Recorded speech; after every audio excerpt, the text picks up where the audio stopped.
Hey everyone, welcome back to ACT Math Quick Hits, where you can make this one small change and watch a video a day. It doesn't cost you any money, only costs you a little bit of time, and you're going to help improve your ACT math score.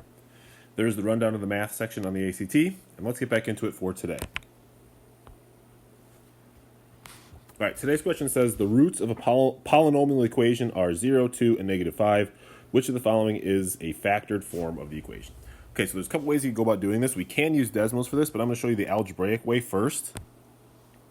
So they're telling us, what do they say? The roots, right? So roots means that those are the zeros or the x-intercepts. So they tell us that those values are x equals 0, x equals 2, and x equals -5. So if we're going to do this algebraically, we have to understand the relationship between our roots and our factors. Our roots and our factors are always the inverse of each other, because when we have our factors, the way we find our roots is by using the zero product property and solving the equation. So for all these, we would have an equation that's equal to 0, right? Some factor equal to 0, some factor equal to 0, and some factor equal to 0. So if I were going to solve this equation and I wanted to get a solution of -5, then my factor would have to be x plus 5, because if I was solving this, I would subtract 5 from both sides to get x by itself, and that's what would give me the x equals -5. So same idea with the 2. If I want to have a positive 2 for an answer, then my factor has to be x minus 2, because I would add 2 to both sides, and that would give me the positive 2. The last one's actually a little bit trickier because it's more simplistic. We just have x equals 0, so we don't have a binomial factor here. Our factor is just x, right, because x equals 0. So that tells us what our factors are. Our factors should be x, x minus 2, and x plus 5, all equal to 0, because then we'd break it apart by using that zero product property. So that's how we can do it algebraically, but let's take a look at Desmos.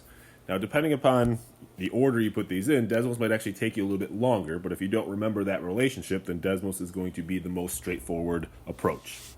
So it tells us our roots, so what we're going to do is we are just going to graph all of these equations and see which one, let me delete this, see which one matches up, right? So I have x minus 2, close my parentheses, and x plus 5.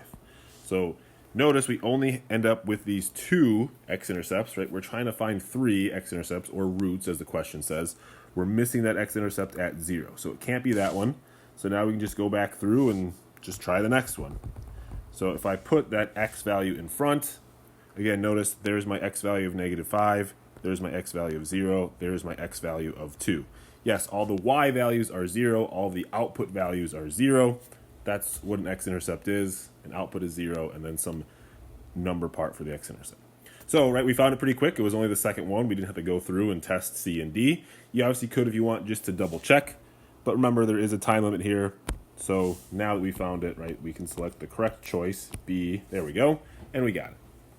All right, so I understand that ACT math videos aren't the most exciting thing out there, but your future self is going to appreciate it if you like and subscribe. Keep getting these quick hits, learn a little bit of algebra, learn a little bit about Desmos, and help yourself on the ACT. Thanks, everyone.